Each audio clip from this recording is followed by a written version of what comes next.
Right. So we are going to talk about stories today. I mean, like, interview stories? Well, we could tell a few of those, couldn't we? On the giving and receiving side of the interview saga, right? Yeah, okay. No, we're going to Note talk about what's that? note to self, we put that on there as a future episode. Oh, yes. Yes, yes. And it would be great if people would send us their interview stories. But we digress. We Yeah, can't but get too far off totally, track. totally, totally. So today we're gonna talk about the stories we tell ourselves. Ooh, those stories. Those stories, Okay. So I'm curious.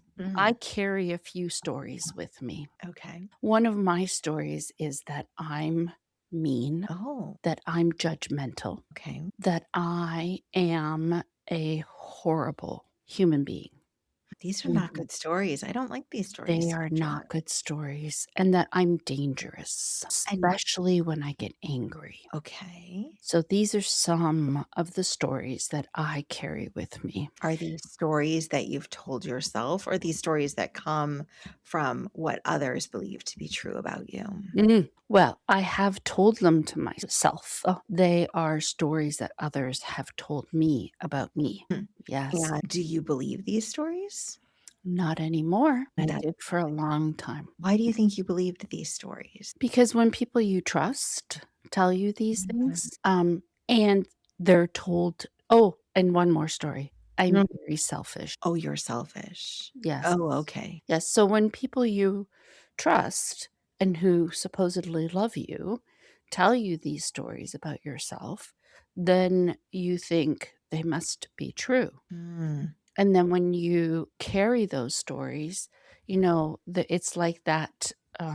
it's like that process of what you believe is what you see because it's what you do. So what Mhm. you believe is what you do, and that's what you see. So then you get positive reinforcement for what you believe, which is in fact a lie. Mm. Right. Yeah. So I don't believe them anymore. I Okay. do believe that there are times when other people found my boundaries difficult to feel good about that caused them to say I was selfish. But it wasn't because I was really being selfish. It was because my boundary was inconvenient for them at the moment. Mhm. Mm. So how do we separate the story that somebody tells us about ourselves from maybe not even separate. How do we evaluate the story that somebody tells us about ourselves? How do we step back and say, "Oh, maybe so and so thinks I'm mean." And that's okay. They can think that. I know I'm not in my heart of hearts a mean person, and we can be okay with them thinking something wrong. I'm Mm, wondering if that's where it comes from. yeah. Do we not want the conflict? What's your Well, opinion?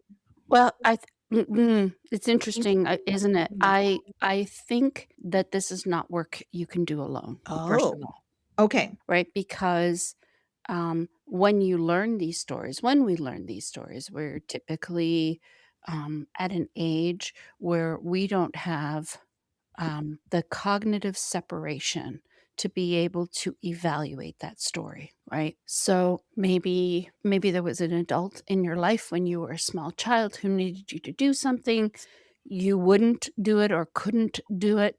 Mhm. They make an offhand statement because they're frustrated, because they're not really paying attention. A teacher says something, right? And then you internalize that deeply, right? Sure. Yeah. It's part of your makeup now. So, how can you possibly evaluate the truth of that statement on Mhm. your own? It's not until you tell that to somebody else they can say, really? Is that really true? Can we find evidence of that not being true? Right? Or people will say things to you that are the exact opposite of the thought that you have about yourself. And you're like, wow, that's not how I see myself. So, how is it that you see me that way? And I'm sure that you must see this come up when people are transitioning, looking to move up in their career or applying for a promotion where they have stories about themselves. Yeah. And there's lots of stories we have about ourselves, that, like you talk about, come from our childhood, our family, our teachers. And then there's the stories that are built about you at work Oh my, that those you are the have to worst. deal with. Right. And so let's talk about the stories that come to light during a performance review, Oh, during a feedback session, the meeting after the meeting, can right? you believe what she said? Oh my gosh, I'm sure I was the subject of many meetings after the meetings. So all of those stories can pile up and become your reputation at work, right? Enough people talk about the stories, enough people repeat the stories. And it really requires a lot of us as individuals not to internalize those stories, but to evaluate them and say, what is really true about me? Or maybe to separate behavior from a person, right? Maybe in your story where you're mean or you're selfish, maybe what you exhibited could have been a mean or selfish quote unquote behavior. But that doesn't mean that you are your behavior. I love that. Yes. And so maybe for myself, I acted a certain way in a meeting that was perceived as, let's go back to the bossy comment, right? Bossy. I have Right. many bossy stories from childhood. Bossy pants. Oh gosh, one of my teachers, I think this was a third grade teacher, called me Mary Jane, which in my mind now and as a child sounded exactly like bossy pants. The way she said it, that is what I interpret she was actually saying. And I became okay with that because I felt like if that was something people saw in me, they just weren't labeling it correctly. Right. But I'm like, okay, I'll be a bossy pants. I think that's okay. So what is that? Now, would I ever call a child, especially a girl child, a bossy pants now? No, I'd try and label their behavior something positive. That's brave of you to stand up in that situation.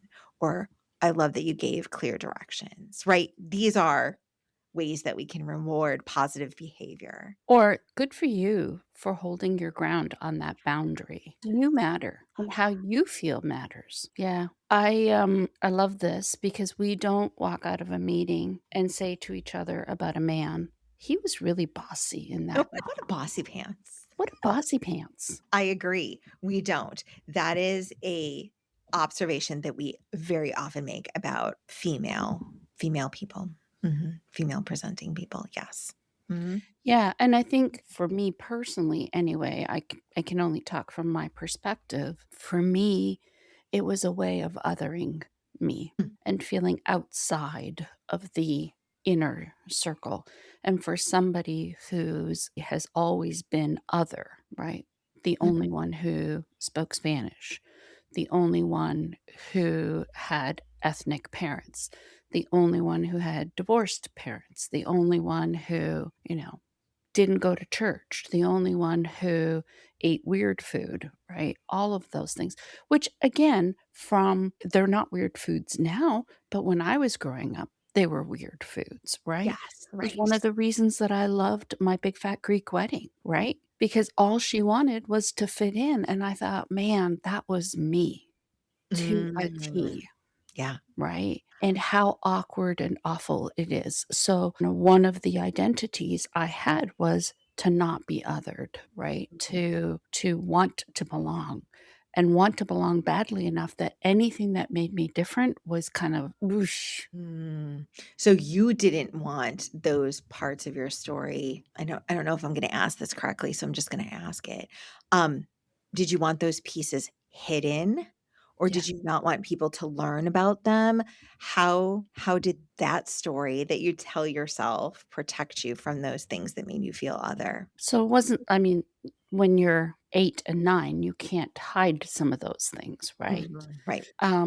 But one of the things that I've realized has happened as a result of that part of who I am is Mhm. that anything that made me stand out as not the same Yeah. was something that I worked really hard to correct. So when people called me bossy, the underlying implication was it's not a good thing. So rather than as you said, "I loved it." I stood up and I said, "That's me, that's my identity. It's a good thing for me, and I frankly don't care what you think." For me, it was exactly the opposite. It was like, Mm, "Oh my gosh, I have to be careful not to be too bossy." Even when I'm being bossy because I need to be bossy. right, when the situation calls for it, even then, you would doubt, "Is this the right thing for me to do?" Absolutely. Yeah, yeah. Absolutely. So, this and like you were saying, this becomes your reputation. Mhm. Yes, and then story, true or not, aligned with you or not, congruent with who you are or not, becomes something you have to manage. So, in addition to managing your work at work, managing your team at work, managing up at work, you have to manage the true or untrue reputation you may have developed. This is exhausting, Sandra. Oh my gosh. And we wonder why burnout is such a big thing. I don't think we wonder. I think we have to have 2 things: an awareness. This is going on constantly in the background of daily life, of friendships, of work relationships. And then I know you will have a tool that I can use to deal with it. I'm a little bit about awareness and noticing patterns because sometimes it's the people we're associating with. Maybe not by choice, especially at work. Maybe not by choice, especially at home, right? You can't choose who you're related to. So, if we have an awareness that this is going on in the background, a story is told to us, we interpret it or we accept it. And I think we need an awareness that maybe we need to evaluate it instead. Mhm. And I love awareness. I used to call myself an awareness coach because you can't do anything until you become aware of something. And isn't it true that that's what we call feedback often? Mm, This might be a well, blind spot for you, so I'm making you aware that people this way around you. interesting. And you and I have had conversations about feedback, yeah, probably at nauseum. I think feedback needs to come with a healthy dose of skepticism because people tell you stories from their vantage point and how much of that is projection. Yeah, Yes. yes, right? Like, so if I'm telling you a story like, Sandra, you have to stand up for yourself more. That's coming from my internalized and accepted bossy pants, right? My internal bossy pants is trying to talk to your internal bossy pants saying, stand up for yourself in this moment. But maybe that's not the feedback you need. Maybe that's not the feedback that's most helpful for you. Maybe what you're trying to process is what just happened. What is the story and what's my feeling? What's my emotion about it? What's my reaction to it? Yeah, and, right, when the story is that you're mean, how does standing up show that you're not? Right. When the story is, people feel intimidated around you, how do you fight back Correct. without being intimidating? Which is more evidence of, wow, people really feel intimidated around you. Mm, Yes. So, I agree. Awareness is key. yes. And what I think you're saying, and so I'm gonna feed it back to you so you can tell me whether I'm right or wrong, is Sure. it's not just awareness that it's happening, it's awareness around the situations in which you're likely to display the behavior. Yes. So, it's not just being aware that you're doing it. "Oh, this is the kind of person that causes me to behave this way. Oh. This is the situation that causes this aspect of me to come to light." Mm, yes. Are you saying the situation, the person could be triggering you? Totally. Mm. Absolutely 100%. That is the kind of awareness. It's not just, "Hey, I'm aware that I am selfish." I'm aware that I have boundaries and that when I'm in situations when I'm pushed this particular way, Yes. I become more aggressive about asserting those boundaries, and that can be viewed a particular way by others. By others. This seems like a very healthy awareness. So it's not even just internal awareness, but it is situational awareness and it is awareness of the people in the Yes. situation. Yeah, and so one of the things that I do with respect to awareness is not just recognizing what you're doing, but recognizing everything that's coming up when you're doing what you're doing. Mhm. Because if I can help you create that 1 second pause between realization and reaction, I can create choice. And That's there's a so huge difference in that. So, wow, that was a strong statement that person made. I'm feeling all agitated. Gee, I wonder why I'm feeling so agitated. Oh, because this reminds me of situations in which I'm likely to speak in a way that others find intimidating. Hmm, I Mhm. don't want to intimidate this person, but I am noticing that I'm feeling all of those feelings. Where is this coming from? And of course, this is taking much longer to explain, right, Correct. than what actually happens when you realize, oh, the light bulb just went on for me. Yes. And so I can take that momentary breath and say, do I want to react how I normally react in these types of situations? Or do I want to react more intentionally? Now, sometimes the answer might be no, I want to react like I normally react. Great. But then at least I understand why I did what I did. Yes. Or, gee, this is my child in front of me, and I know that whatever comes out of my mouth, they're going to carry for the rest of their lives. So I'm going to be intentional about taking a step back and saying something different. Mm. Ex- Demonstrating more curiosity, taking a deep breath, counting to 10, maybe asking for a break, all of those things. But one of the things is just recognizing I'm about to have a reaction and just taking a breath and saying, oh, here I am doing the thing I do. Oh, look at me. Here I am doing the thing I do. And, making a game out of it. Oh, and then taking a step back. But the analysis that comes from that experience is something you need to do with somebody else. That might be when you call me and say, I was just sitting across from so and so, and they said this, and I wanted to just slap them. And hopefully you didn't slap them. But yes, processing that. I think the third party observer that you play so well that role for a lot of people, Sandra, is such a healthy way to sit back. Because when I can't be curious for myself because I'm wrapped up in how I'm feeling or what happened to me, you're able to ground the situation and say, and then what? And then what? And what happened next? And simply by explaining it to you, I find that I'm processing it differently than if I'd sit and steam at home. Steaming isn't good. I love to steam, it Oh, fuels me. But yes, it's not good for anybody. I agree with you. I'm a ruminator. Oh, you're a ruminator. Okay. Oh, yeah.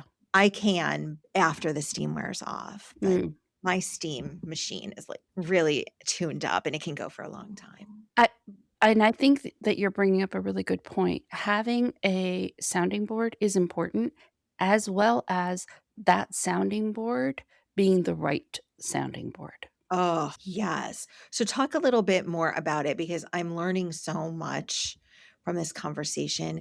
I, first of all, am really understanding what you mean when you say stay curious. Mm. I don't think I've ever really understood it at the level I needed to till just now. Oh, But really? but tell me more about what you mean when you say the right person to help you process through it. So, the right person is somebody who is going to give you the space, knows you enough to be able to understand what space needs to look like. So, when I need to process something, I will not call somebody who's going to jump to, well, you know what you should do. Yeah. I'm also probably not going to call somebody who's going to tell me you handled it all wrong. Okay.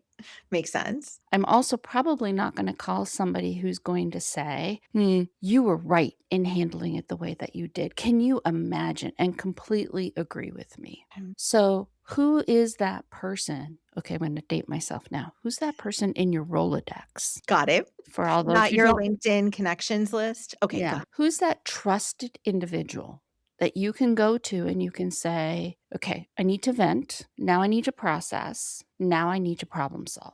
and who's not going to immediately jump to any one of those 3 things, and who's also going to be a good sounding board for you to tell you what to do, but to allow you to explore the situation from multiple positions and lenses so that you can come up with your own, assessment. You don't well, I don't think it's useful to have people who are just going to yes you. Mm. Lots of people like that. I don't think it's helpful if what you're looking to do is adjust and understand. Nor do I think it's helpful to have the opposite, which is somebody who's going to just cut you down. You Yeah. need both. So, who is that trusted advisor in your address book you can call that will hold space for you? And holding space does not mean, right, telling you what to do. Mm.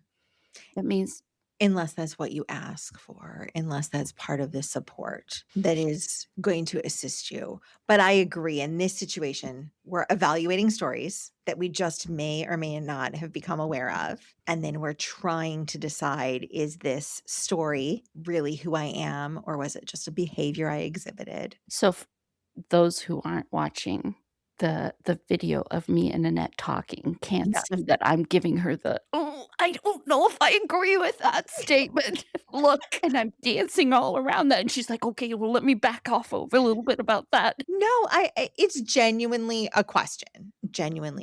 So please tell me what you think. Yeah, I think even when people call you and say, "Give me the solution," they don't really want the solution. Ooh, interesting. Yeah. I have been in the habit of asking more often, of people when they call, "What do you need from me here?" Because sometimes Yes. we don't know what we need until we're asked that question, and I may initially need 3 minutes to vent, and then once it's over, I'm like, "Well, that's done. Okay, I got it out. Thank you so much, Sandra. I'll talk to you tomorrow." Okay. And then sometimes I will need someone to process along with me, and then sometimes I'll need someone to display, like, that genuine, curious, "What do you think that means? Hmm, how did And that make you feel?" right. And Right. when I think about people saying, "Tell me what to do," I Mm, always turn the tables around and I say, "Well, what do you think you want to do? What do you think you should do? mm. Yeah, And if you let's did that, how might that feel?" mm, Right? yeah, Because I could tell you what I might do in that situation, but sure. I don't carry all of your experiences, all of your stories, all of the messages that you've received in your lifetime. And so back to the comment that you made, right, where you said, "I would tell you from my bossy pants to let your bossy pants come out," Yeah, right? but that's not gonna support That's you. not Right. gonna support me. Yeah. So even if I came to you and said, "Gee, Annette, what do you think I should do?" You might say, "Go tell them." And I might say, "I don't feel comfortable." And when I don't feel comfortable, that's when it's going to come out all wrong. So that's why I say even when people ask me or tell me, "What should I do?" Tell me what I should do. I always turn it back and say, Mm, "Well, let's get curious about that." mm, So, a good tool that I like, in addition to calling somebody, is Byron Katie has a couple of questions okay. that she likes to ask. And one of them is true. Oh, well, now that requires a real moment of pause, Sandra. How So, do I Annette, get myself there to even ask that question? Annette, is it true that you're a bossy pants? It's a good question. I don't know if it's true Right. I bet you I could find lots of proof that I am a bossy pants. I think you that could you too. are not as bossy pants as you think you are. I might challenge you on that one. You can try, but I don't think you'll win. I'll think you to win. I love that. And so that question, Sandra, is interesting. Is it true? I think there's multiple answers to that question. So I always, and I know you and I have talked about this before, but I always think it's great to repeat things, right? So the first thing I like to ask is, one of the things I like to say is, judgment is easy, Mhm. right? Leadership is hard because Mhm. leadership requires that you make a decision with incomplete information. Yes, correct. It means that you need to take a stand. And it means that you're going to be judged for whatever position you take. So it's easy for me to stand on the outside, sometimes with 2020 hindsight, Mhm. and say, oh, You shouldn't have handled it that way.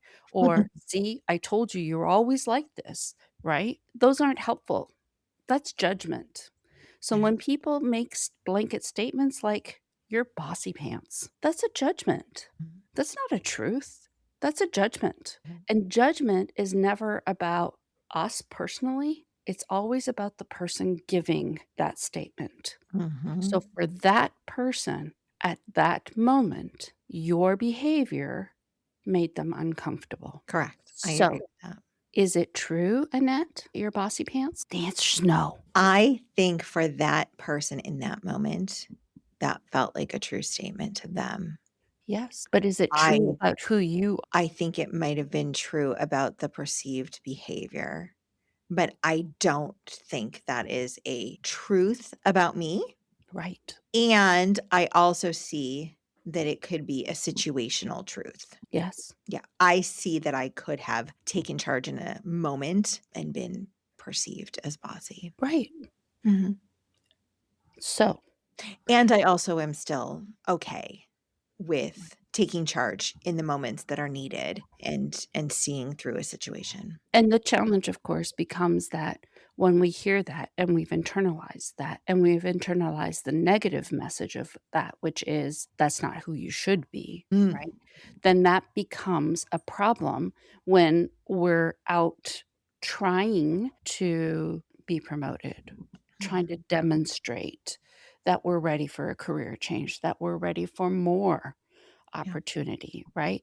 Because we start to question all of those aspects of ourselves that really are what somebody else thought about us and not who we truly, really are. yeah. And Sandra, this is why I encourage my career coaching clients to take charge of their narratives and to share their successes, to talk about it in interviews, to talk about it in skip level meetings, to make contributions in meetings when there's more people and different work groups that you don't normally associate with. If you can be in charge of the story or pieces of the story that people get a chance to see and perceive, then when they hear something that doesn't align with their previous experience of you, then people are questioning the story that somebody over there is telling them. And that's, in my opinion, the most you can hope for in a professional situation. And then I also think that now that you have this awareness of a story being told about you, you must have that awareness about the things you repeat about others. Percent. And I think that's what we're going to talk about next Sounds good. in our next recording, in Okay. our next podcast. In our next session. So, what's the journey we just went on for our listeners? I don't know. I'm so curious to hear. Tell me. We acquire stories. Yes, And we acquire them in many different ways. They we do. become our internalized identity. Because they're part of our identity, they become reinforced because we continue to act in ways that cause those things to continue to appear, Mhm. Mhm. right? Agreed. They can be harmful because we've taken them in at a time when we didn't have a lot of ability to question those stories, right? Mhm. And oftentimes, they're said offhanded by other people that, don't even know they've given us those stories. The teacher, the Mhm. parent who was frustrated, the, person who was just walking by and having a bad day, and now they've become part of the weight that we're carrying through life. Mhm. And just like other people look for data to support their opinions of us, we look for data to support the beliefs that we have about ourselves. We ignore all the data points that don't support those stories that we're carrying about ourselves. Mhm. All the times that I was kind, all the times that I self sacrificed, all the times that I, did things that didn't support me but helped others, right? All Mhm. the things that would refute these stories I'm carrying about myself that Yeah. are wrong. And then, those translate at work. They become our reputation.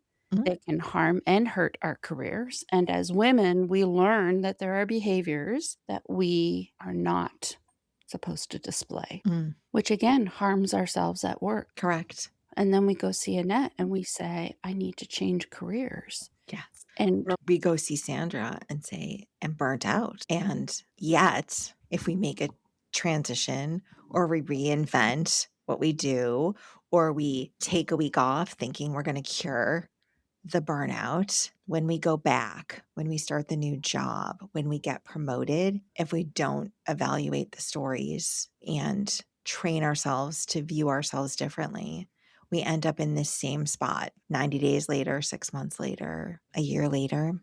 exactly. And what do people tell us about if it keeps happening, if you've changed a million jobs and it keeps happening, what's the common denominator? It Yeah, must be you. it must be. So ultimately, it all comes back to it's our fault, right? I wouldn't say fault. I would say it's our opportunity. Yes, yes, yes, yes. Because again, right, we've internalized these stories. So we're looking for reinforcement Mhm. of these stories and narratives. So awareness is the first, right?